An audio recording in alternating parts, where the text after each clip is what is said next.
All right. Hello. Welcome back to the channel. It's the Cup Chasers podcast. So once the crowd got into the game, it was all Liverpool from then on out. The the first goal was. I mean, I've listened to a number of different things, and I went back and looked at it. And tactically, we were man marking, and so when you man mark, when that's your defensive strategy, when one guy gets beat, it's a It's deadly. shambles. It's deadly. It's a Yep. shambles because there's so much space. It was the same thing with our goal, where Trent gets beat and Konate has to shift, Van Dijk shifts, and now Jesus is by himself. We had so many players trying to shift to make up. Xhaka's trying to get back. Partey's trying to get back.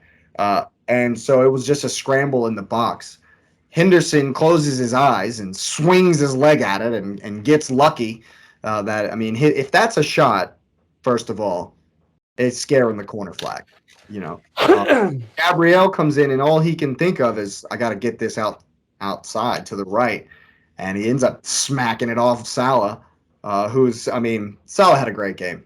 Let's I'm hmm not that duel between Salah and Gabriel was fantastic. Gabriel had a great game as well, but Salah was good. Salah was really good, and ended up getting the goal there. And I mean, talk about battening down the hatches in that second half. Like, I mean, I'm not going to say we didn't come back out of the locker room. I don't think we were poor. No. I think the I think the press and the noise just overwhelmed us, and we couldn't keep the ball. I don't think we won a single second ball in that second half. And by the end, it was just one way traffic, just chance after chance after chance. That's what happens when you can't get a hold of the ball. You can't control the game. And I remember saying to Lauren at one point, it was like the 57th minute or something. I said, the subs, we need subs. The subs are gonna be big in this game, and they never came. He just waited and waited and waited. And if you recall, the last time we did that was disastrous as well. Um, and so in the 80th minute, he finally hmm decides, all right, look, we're not going to regain control of the midfield. We completely lost control. We haven't had any control since the beginning of the second half. And we're just going to go ahead and relinquish that for the last 10 minutes. And that's fine. We were still up 2-1. If that's your decision, that's fine. But that would not have been my decision. I would have tried to do something in the 60th to regain control of the midfield. Um, yeah. maybe Trossard. I don't think you can pull Jesus. He was the only one holding the ball up. So maybe Saka. I mean, Martinelli was having such a good game. Yeah, I mean, maybe pull Saka for Trossard. I mean, it's who'd be a manager, right? But I think if we tried to regain control of the midfield earlier in the game, and or made the decision earlier in the game that okay, we're not going to try to control the midfield. We're going to set up shop Jose Mourinho style, parking that bus, and that's what he did in the 80th. And he brings on Kivior for his second ever Arsenal appearance, and that's just because there's no one else to play in the center back. But pulling Martin Odegaard there was a clear, hey, we're just gonna, set up shop. The mistake comes for me, and I'm not trying to be too hard on Arteta, because he's gone for it with a gamble, but he should have put Tierney on at the same time. He should have just battened it down completely. Uh, you know, pull Jesus, pull Odegaard, or not necessarily Jesus, but he pulls Odegaard hmm for Kivior. And then if you bring Tierney on, I think Tierney was standing on the sideline ready to come on when Zinchenko got absolutely done for the second goal. And I love Zinchenko, don't get me wrong. And I also Yeah. think he had a great game. Right. But Tierney's a better defender. when it's just pure defensive play, Kieran Tierney is a better defender. And I think he was standing on the sideline ready to come in. I just think it was too late. He should have come on 10 minutes earlier. Um, that's not to Do you say think? that it's not to say that Trent wouldn't have done the same thing to Kieran Tierney. Alexander Right. Arnold's a fantastic going forward. Right. And It for definitely begs to. No, I was going to say with the substitution battle, whenever Klopp made his initial substitutions, and then it felt like it was like Arteta kind of forgot about it. It was like, oh my God, Klopp made these changes. And then, like you said, he put it in his end a little too late. It's just on the substitution battle, it makes Klopp look like an utter genius whenever he puts Firmino in. He comes in, he changes the game. And, you said it when Odegaard went off. I thought Granit Xhaka was going to slip into that role a little bit more. And they, like you said, they didn't batten down the hatches as much as I would have on this 2-1. I mean, Especially he's when got- Yota comes off, you get Darwin in, you get Firmino in, so Klopp went super offensive. You got can four see forward that, field. right? You can see that as soon as he does that. So, like you said, it begs the question why Arteta didn't just lock it down and then play more defensive instead of putting on, like you said, someone who's played 2 games and put Tierney in a little earlier. Do you see Kivior's first involvement in the game? You remember the very first thing he did was come on and absolutely levels Fabinho, or comes on, missed the ball completely, and Luke Kang kicks somebody. It was great. I was like, okay, We know what we know what you're on the we field know for. why Well, you're here. it's to get them Call back, him dude. the Like good. I remember texting you during the game. This game was very Villa-esque from Liverpool. It was almost like we have to beat our way to level. So let's knock them off our game. Let's knock them off their head. Let's get them. Like I said, that's why I brought up the frustrated comment earlier. They were just trying to get under your skin with. And again, it was very hacky. It was very hacky. Baller man type style, something that you would expect from, it was like kind of watching an old school Prem game. The refs let a lot slide, which I was shocked at. I remember sending the text as well. They must have got the refs over from Old Trafford, come over and sponsor one at Anfield. Shocking. Red card. Shocked red card in this game. Right. So, he let him play. He let it be physical. It just to the point of, like you said, he had them tactically, so they literally beat their way level, is how I would put how Liverpool got back in this one. It wasn't they clawed their way. It wasn't a tactical change. It wasn't this Klopp played a different formation or a different style. It was you went 9 rounds and you got caught in the 9th round. Like you just got level in the 9th. And it sucked to watch them do it in that way because they hit. I felt like it was a very even game. It was very back and forth, but I felt like their goals, it was the one perfect pass to perfect pass. You know what I'm saying? Like you got it right.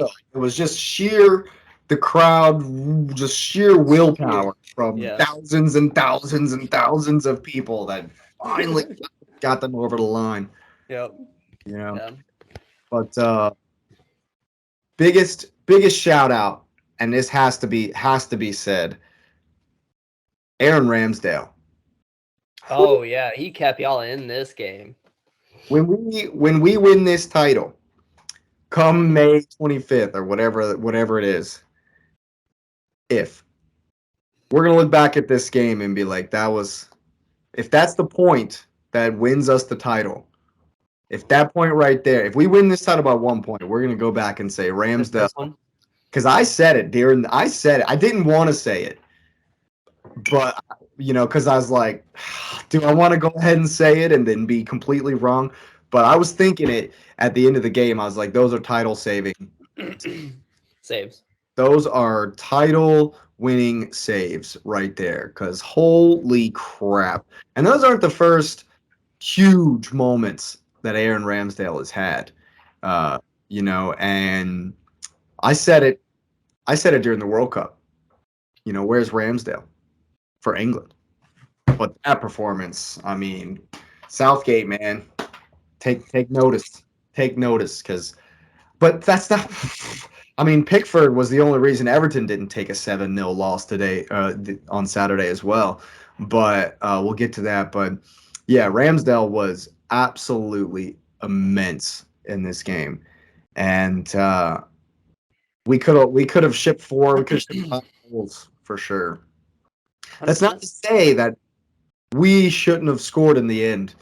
We couldn't have. We had 2.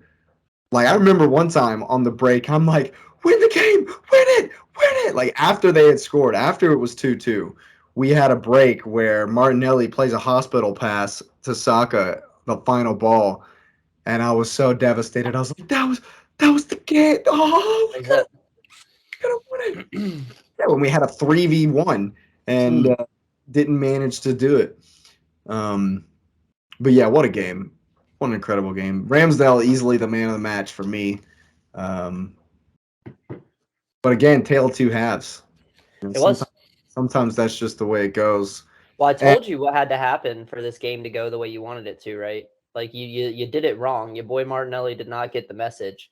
The goal should have been different. Martinelli should have scored when Salah scored. Salah should have scored when Martinelli scored at the first 8th minute, and then you guys would have blasted them. yeah, You let guys would have Liverpool score blasted them. first You gotta let Liverpool score first. on some Madrid complacency. But y'all But came out hot. You took the fans. You kind of had to do that. Patrick made mention of it. It was quiet. For Anfield, it's quiet. And you did that in the first 8 minutes. You took the crowd. You sucked the wind out of them immediately. Like I said, they just went 9 rounds with you, and it's hard to keep that place locked down for a full 90. Yeah. Especially when, things are popping off and drama's happening on the field, and they're getting as many shots as they did. Like, again, every time you gave them a shot on goal, every time Ramsdale had to make one of these great saves, it was that crowd was like, oh no, the belief, it started feeding into that hope, which is what you're talking about, that sheer willpower of thousands of people just hoping and getting them across the line, and that's what grew at Anfield. So yeah. what do we think, Patrick? So I'm going to go another direction on this. The result was fair for both sides, I think, just with the way Liverpool woke it up. I thought originally it was going to be like a 4-0, the way y'all started. But that said, I felt like Martin Odegaard was kind of absent in this one. And I think that's one reason why it didn't turn into a 4-0 early on. So it kind of goes back to how much does he affect the game? Because Martinelli was fantastic, absolutely fantastic, but you got overran in the midfield, and it's because Martin Odegaard didn't have the kind of performance we expect of him. I will also take it another step further, and we talked about this after the Newcastle game the first time. Newcastle frustrated y'all, and it showed. And if you've watched any other game with y'all where it's been really close, really tight, y'all get really frustrated. And you let the opponent get in your head. And that's when you start to see, I don't want to say cracks because there's no cracks in the team, but that's where you start to see some of that immaturity or whatnot kind of start to take over in the team, to where they can't handle the moment to, okay, let's just move past it kind of thing. And I understand, there are some situations where you just can't move past it. But when you're in a title race like this, you can't, to quote the great Steven Gerrard, you can't let it slip. And what I mean by that is you can't let yourself slip into playing someone else's game. Yep. You have to play your game. And if you don't play your game, you're going to have a result like this when early on you played your game and you looked like you were on your way to a 4-0 victory and there was nothing that Liverpool could do about it. I was thinking the same thing while you're talking. I was like, we didn't play our game. We played theirs. It's an interesting conundrum because we've talked a lot of times about, the things that champions do. But the greatest thing that champions do is maintain their focus in their mind. And, while I don't claim, City is the greatest team ever to play, what they have shown is that as a collective, they soak up pressure, man. And you saw pressure come, because I watched the beginning of the game, and I'm like, man, Arsenal's about to slap Liverpool. But it's funny because Liverpool literally was like, we're the old guard. They don't belong here. And you saw it. You saw a switch turn. And Salah was like, I'm Mo Salah. Like, and especially after he missed that penalty, which he really, Yep. if you watched when he took that penalty, he didn't even try. Like, he was so nonchalant. He just assumed it went in, and then it didn't, and they woke up. Yeah. That moment they woke up because they was like, well, because they just assumed they were going to win. You could see it. They had this kind of arrogance about them that they were going to win. And we kind of briefly talked about it. And I'm like, why were they so different against United? Because United have that. And I mean, even though They never punched them. yeah, well, United never punched them. well, but my thing is They that did. They punched Liverpool right in the mouth. in England, it's history FC is a real thing. Yeah. And because it's a real thing, it actually affects the players. And so you got to have players that can say, screw that History FC stuff, let's go. And you can see where History FC affected Arsenal a little bit. And Liverpool, I mean, if we're being honest, we're looking, if this game wasn't, if the implications surrounding that game weren't the same, Arsenal would have slapped them. They'd have slapped them if it wasn't right. It was the day after City hung whatever they hung on whoever they played, and they looked like they were cruising. And you're looking, and they're looking ahead. We can't pretend like they're not looking ahead. They're looking ahead. He's like De Bruyne is in form. Haaland is out here flipping upside down, and doing bites and acting like he's Ronaldo. Right. Julian Alvarez and Haaland scored in the same game. Like, what are you supposed to do against that?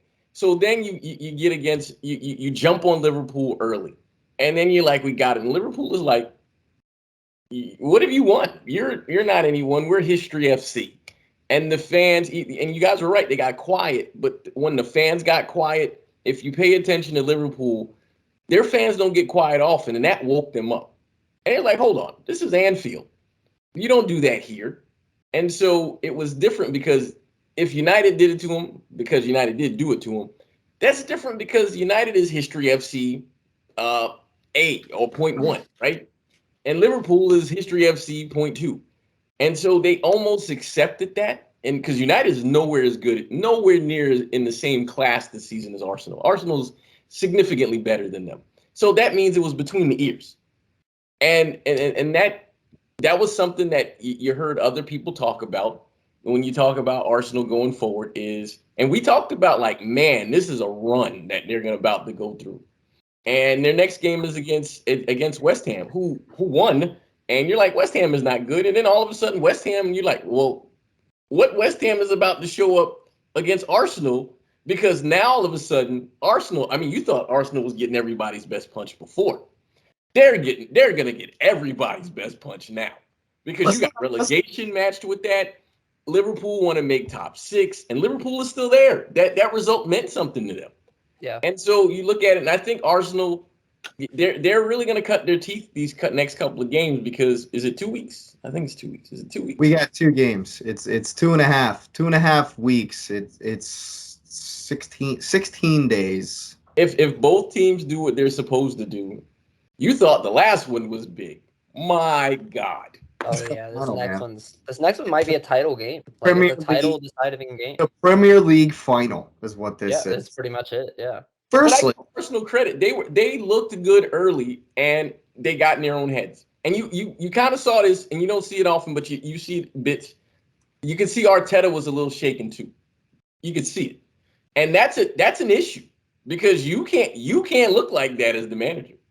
And you guys alluded to it. The substitutions, he was missing it, and he wasn't paying attention, and it made Klopp look like a genius. And Klopp is a good manager, but Arteta could have outcoached him in that one. He could have.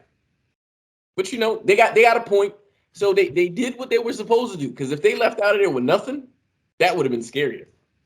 Yeah. Firstly, let's not get too excited about West Ham.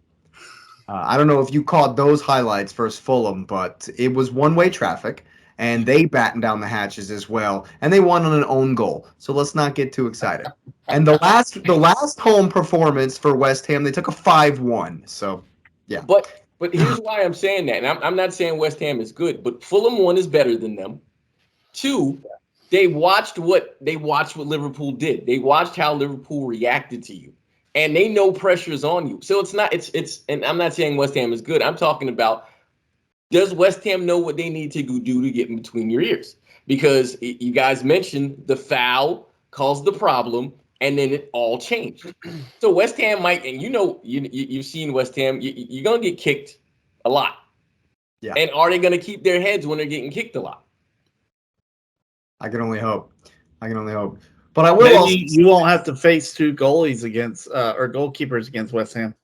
I mean, That's only Souček's in training. Souček and Yes. Szymanski they're working together for sure. But I will say this in conclusion about this game. Firstly, I'm terrified now. Because as confident as I am and as much belief as I have, to beat City at the Etihad. I mean, yes, if we don't lose, that is massive. Massive. If we go there and get a draw, that's Massive. going to be a huge boost. Yep. But it's scary because City are scary and they're hitting the heights at the right moment. They've been here, done it. They're not. There's almost no pressure on them. Firstly, because they're not in the lead. None. They're not hanging on to anything. They're chasing. So there's almost no pressure at all. Right. Secondly, even if there was, been there, done that. Arsenal, no one on this team has come even close to anything like this. Again, another thing I said to Lauren was, this is some of the biggest moments of these kids' life. Of their entire lives, this is some of the biggest moments, and the moments are only getting bigger and bigger and bigger and bigger. You say that the Etihad game is a championship, is a final. We go to St. James the next weekend. We play Chelsea in between, but at home. That's at home. That's at home. St. James. Yeah, you don't know what you're gonna get when you play us. Oh yeah, we do. Oh yeah, well, there's no telling. But at St. James, especially since Newcastle are back to scoring goals, Alexander Isak is ridiculous. Mm-hmm. Mm-hmm. Well, I saw on TalkSport. I know TalkSport can be rubbish at times, but I do try to diversify what I listen to. But there was a commentator that asked, if Arsenal finished second, would the season be a failure? And No. And one guy said, no, it wouldn't be a failure because that you have to go about what were your expectations at the beginning of the year. And if we asked them realistically, was it to win the title? I mean, everybody can say, yeah, they want to win the title, but did Arsenal really believe they were going to be title contenders this year? And I don't know the answer to that. Only they know the answer to that. But for sure, it's an overachievement. Yeah, so I don't think it's a failure, but it would hurt. Because of how it would hurt. It would sting, right? It would sting because of what they put together, right? We've been top all but 3 weeks. Yep. But the weird thing is, and Jake, you mentioned it, that I thought about what they said, and they said if they finish second. My issue is, and they're going to finish top 4. They could lose the rest of their games. They'll finish top. No, they're in Champions League. So that's not a question. But the question is if they get in their own heads, is there a place where it could affect them what if they finish third or fourth? Man, I'm not saying they will, but I'm just saying you have to think that you don't know where that spiral goes. Maybe it spirals them up. 17 points. We're going to drop 17 points in 8 games. Well, I live in the world where City wasn't supposed to win on the final day. I live in the world they weren't supposed to. They're not supposed to be. Leicester wasn't supposed to win the league. 5,000 to 1. And so I'm saying, do I assume they'll finish in second or first, top 2? Yes, I assume they'll finish top 2. But what are the odds really don't know win the league right now? What happens? Because the thing about it is things can spiral. I mean, there's enough games left. And so you hope, and I'm hoping, I'm being honest, I'm hoping that they continue to march on and that they make the season what it is, because their performance has made the season one of the most interesting in years. And so I appreciate that. But you have to be realistic, and I'm the guy that says, what if the most crazy thing happens? And you're lucky, because then you think about it, the commentators were dying to say United were title contenders. They're dying for that. And so, I don't see it, but I got to put it out there only because it's only fair to be like, well, we didn't see that coming. I'm going to put the thing that we didn't see coming out there just in case it's out there. But I think they'll be fine going forward. They have a gamut to go. And, hopefully they figure it out all -1. Yeah. Well, I'll say this in conclusion about Arsenal. If you look at it, if you take a step back and take the context out of it, we took 4 points from Liverpool this season. And we went to Anfield and we didn't lose on a ground where everyone has lost except for Leeds. And they've tied 3 other games. Brighton was a crazy 3-3 where Brighton should have scored 6 goals and didn't. I can't remember their other draws, but they beat City, they beat Tottenham, they embarrassed United, and we managed to go there and get a draw. That was worth the season right there. I'm telling you. The old saying of draw your away games, win your home games, and you're fine. So at the beginning of the day, if you'd offered me a point, I would have thought about it long and hard, but would have accepted it. In the 40th minute, offer me a point, and I would tell you no, obviously. But I think that there's not even in the darkest, deepest parts of my heart can I say that we deserve to win this game. And so getting out of there with the draw is good. And I'll agree with Patrick on that. Like from and as mutual as you can be, I think both teams deserve to draw watching the full 90. It really, and that's saying something though, because like you're like what you're getting at. It's at Anfield. Like it has to be said. It's a tough place to pull any points out of. Well, at the end of the day, here's the takeaway. Before this game, we knew we had to go to City and get a performance and get a result. After this game, it's the same.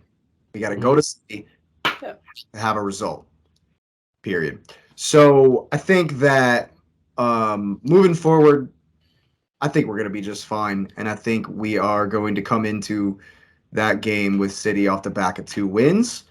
And I think it's going to be everything that everyone in the league is hoping it is. And if you agree with me, smash the likes up. Go ahead and get Martin Odegaard's spirits back up with a bunch of likes. Subscribe to the channel and get the notification bell on. One thing before you go, City is now the betting favorite to win the league. Huh? Of course they are. No way. They've already beaten us twice this season. And that's just saying that when the league is like y'all went from the betting favorite after beating Leeds to now you're second best. But the funny thing though is Manchester United is plus 75,000 to win the league right now. So, yeah, never gonna. It can happen. It can happen. Yeah. Maybe. See why I threw that out there? You see why I threw that out there? Man, let's just if you want to throw it out there, do it, Jake. But however you do it, if you want to throw it out there, smash up the likes for a Manchester United title charge here in the last few games of the season here. Oh no.